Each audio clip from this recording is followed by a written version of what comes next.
Howdy, folks. Told you I'd be right back. I am. I just wanted to make that a separate segment. So, I got thinking a little bit the other day. Thanksgiving in 2020? It's kind of weird because basically, if you can imagine a thing that could go wrong, it has. You've had a global pandemic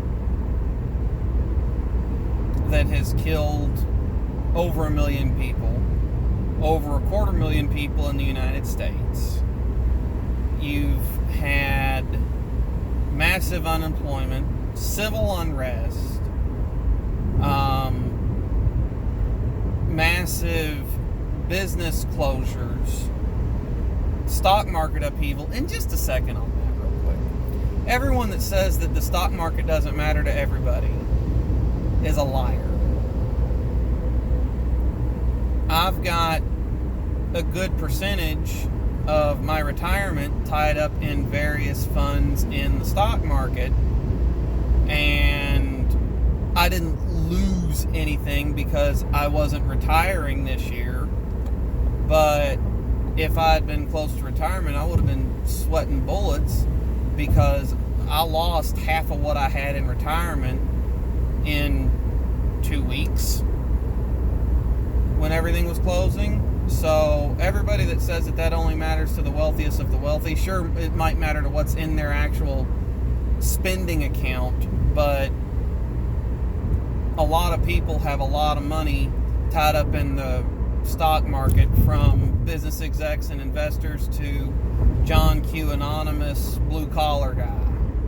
So the stock market matters to a lot more people than just the white-collar folks. Anyway,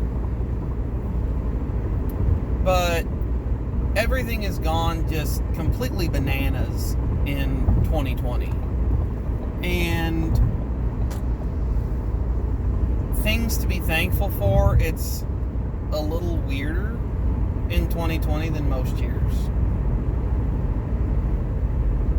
So I'm kind of giving my take on it. So my family, outside of the unemployment and the daycare closures and layoffs and going stir crazy, have not been directly affected by COVID. No one in my family, immediate family's got it. My uncle had it, which it's surprising that he beat it because he's not in the best of health. But he beat it in his 70s with COPD. My sister-in-law on one side is a paramedic, and she probably had it due to exposure in her job. She's okay. She's a smoker. So one of the things for me, in my opinion, to be thankful for is that this virus, sure, there have been a lot of deaths, but it's not as deadly as we had initially thought. That's one thing to be thankful for, as weird as that is to say. I remember when all the data was initially coming in back in early to mid-March and the lockdowns were starting to hit in my state. I was sitting down crunching some numbers, and I was estimating 2 million deaths in the United States alone due to this. And with the vaccines looking like they're going to be in market soon, I don't think we'll crest 300,000. I could be wrong. We might barely crest 300,000, but I was 1.9 million off, basically. So that's one thing to be thankful for. It wasn't as deadly as we had initially thought it was. It's also not as transmissible as initially thought. Our preacher came down with COVID a couple months ago, and him and his wife quarantined. He didn't find out about it until towards the end of the week. I think he found out on like a Thursday or Friday. And my wife had actually spent some time around him at church, just talking to him on a Wednesday night. So she had to quarantine and get tested. And came back negative. I think she had like, I'm not working, got the blues kind of thing, because she was definitely moping around for a couple of days. But she never developed any serious symptoms, never felt bad. Test came back negative. As soon as she got up and went back to work, she was feeling good. So I think she had a case of the mopes more than anything. I also, something else to be thankful for is that this is the only thing I'm going to get political about. Whether you love him or hate him, Donald Trump did work to get a lot of the FDA apparatus seriously streamlined in order to get this COVID-19 vaccine done and approved. Hang on just a second here.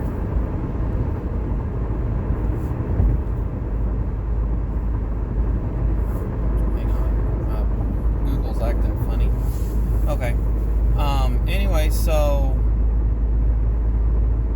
he did get the FDA streamlined in order to get the processes shortened, quickened, the turnaround time lower, so that we have a vaccine, 9 months after it landed on, 9 months after it landed 9 to 10 months after it landed in the States.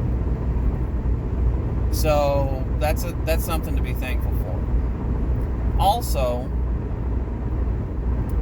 I remember, good grief, I was an older teenager in my very early 20s.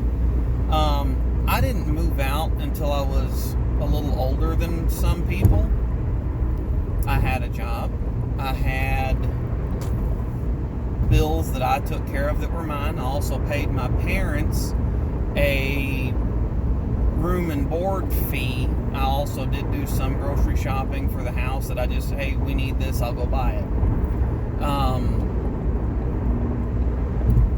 So I wasn't freeloading off my parents, I was living a little cheaper. And due to where we live in the state, rent in this area is ridiculous because we live close to a military base. And they didn't mind me staying at home. Well, there was one time where it probably would have been right around whenever Hurricane Katrina hit in New Orleans. So, 05-ish. Everything my dad was doing at work everything he touched went from turning to gold to turning to crap. And he was in commission-based sales. And his paycheck took a massive hit.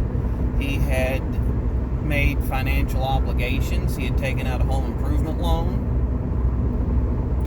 and he had put a new roof on our house, put new windows in our house. They had done a new bathroom upstairs and downstairs, retiled everything, done a lot of work. They made the place really nice. Put a new set of doors on the exterior, new blinds, all sorts of work. Well, his job took a crap because the recession was starting. There were starting to be some indications of recession, I'll say, back then. And he went through about 6 to 8 months where things were real bad financially for him. And my mother was working for the local school district at the time, and so she was making money, but she was a bus driver, which she really liked because it gave her health insurance and benefits, but not a serious time commitment. She would work 3-4 hours a day unless she took a field trip or did something else. And so she really enjoyed that aspect of it. But her paycheck wasn't much. Well, anyway,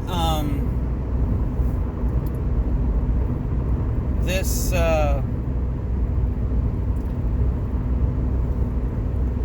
when Dad's job took a hit, he's sitting around stressing how he's going to make enough to pay this, do that, take care of these bills, etc. And we lived at the time fairly close to low-income government-subsidized housing. And our neighbors, they were actually right behind a fence from us. Our yard butted up to this Section 8 housing. Well, anyway, we were outside. We had cut the backyard and done a little bonfire and whatnot, and our neighbors come up, and we're sitting there yapping to them. So we go on and on. We're talking.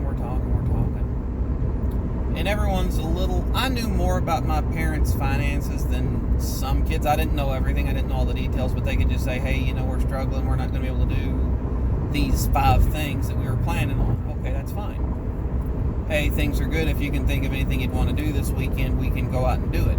Okay, that was about what I knew. I never knew the numbers. I just knew if it was good or bad. Well, anyway, we get done talking to our neighbor. We're out there half hour, 45 minutes, just yapping. And Dad said something like, I know I was doing a lot of complaining, but I'd be willing to bet that they'd trade me places in a heartbeat.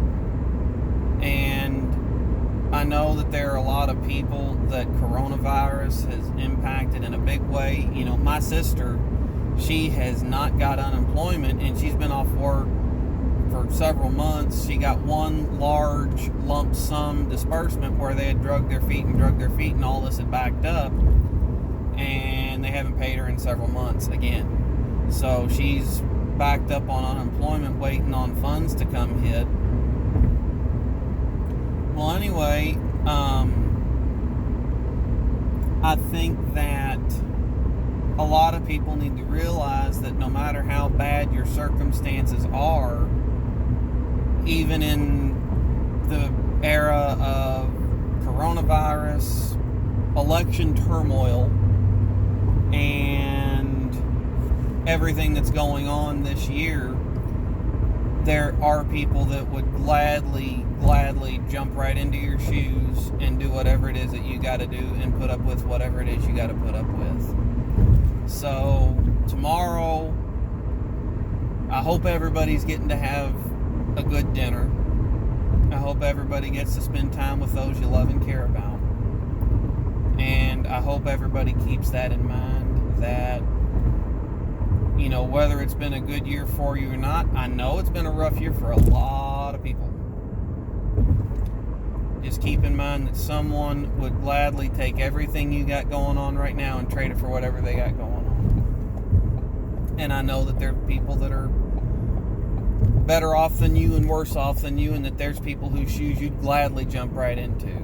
So, but just keep that in mind. So, anyway, that's what I got. I'm signing off of here. I'm going to get myself home and spend a little time with my wife and kids. Y'all have a good one. Stay safe. Thanks for tuning in. Stay thankful.